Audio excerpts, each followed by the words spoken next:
Malgré le confinement, les règles sanitaires en vigueur ont été assouplies et les visites dans les cimetières étaient autorisées pour ce week-end de la Toussaint. Le port du masque était obligatoire, mais chacun a pu se rendre au cimetière pour fleurir les tombes et se recueillir un moment dans de bonnes conditions. La messe de la Toussaint est importante pour les fidèles et elle a bien eu lieu ce dimanche matin. Mais à partir de ce lundi 2 novembre, les cérémonies religieuses ne pourront se tenir qu'avec un effectif réduit au strict minimum. L'archiprêtré de Bitche s'adapte et les messes seront diffusées sur la page Facebook et le site internet de la communauté de paroisse Saint-Bernard. L'hôpital Robert Pax se tient prêt. Les activités sont maintenues pour l'instant et les visites sont réduites à 1 heure par jour, l'après-midi uniquement. Il a été décidé de transformer le service médecine polyvalente en espace dédié Covid. La vigilance est de mise, la situation évolue mais la hausse est pour l'instant contenue. Le port du masque est rendu obligatoire à l'école pour tous les enfants à partir de 6 ans depuis la rentrée du 2 novembre. La mesure a été mise en place par le gouvernement pour limiter les contaminations tout en gardant les écoles ouvertes durant le confinement. Les supermarchés ont obligation de fermer les rayons non essentiels à partir de ce mardi 3 novembre pour conserver une équité avec les petits commerçants qui ont déjà fermé leurs portes depuis le début du reconfinement. Les rayons jouets, textiles, cosmétiques, art de la table et électroménager sont condamnés. Le malaise est profond chez les petits commerçants qui ont l'obligation de fermer leurs portes durant ce confinement.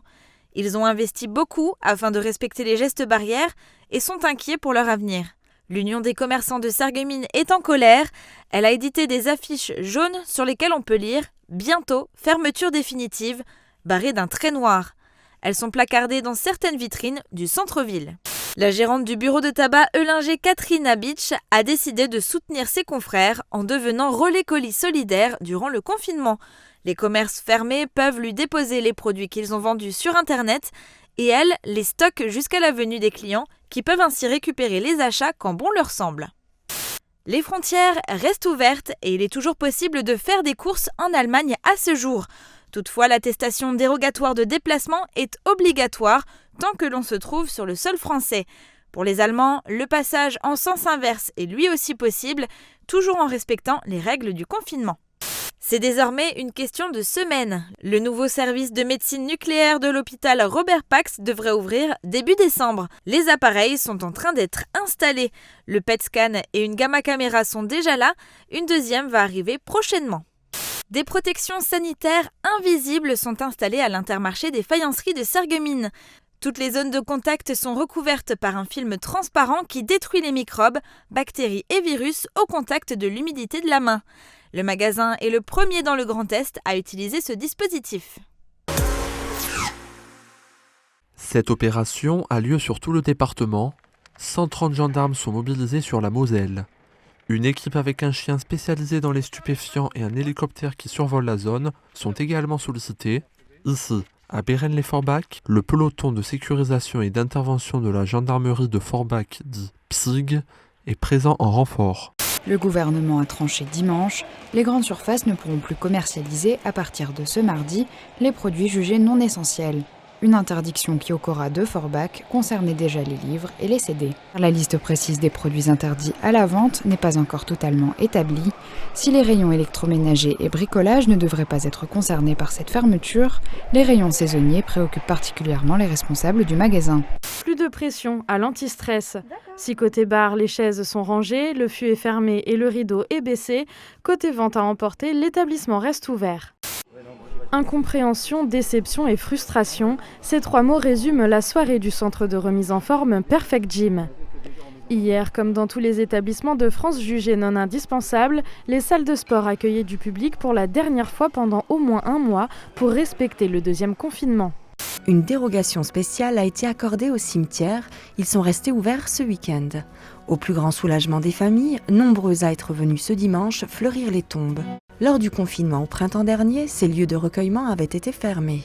Sur cet espace désormais investi par les camions et les pelleteuses, un parking de 16 places va sortir de terre, normalement en 6 semaines. Une première étape pour faciliter la circulation est le stationnement aux abords de l'école. En attendant le nouveau parking, une répartition des lieux d'entrée et de sortie a été établie classe par classe. Examen maintenu, leçons annulées, les gérants d'auto-école attendent une clarification rapide de la part du gouvernement. Soit la poursuite des formations de conduite reste possible, soit les auto-écoles font l'objet d'une fermeture administrative et bénéficient alors de mesures d'aide. Ashley Miller, professeur d'anglais originaire de Pennsylvanie, a voté par correspondance aux États-Unis. Son choix, Joe Biden, sans hésitation. Le Parti démocrate ne faisait pas consensus entre Ashley et ses parents. Ces derniers ont voté pour Donald Trump en 2016. Depuis, ils ont changé d'avis. L'initiative de ses parents d'élèves de l'école de Bellevue est victime de son succès.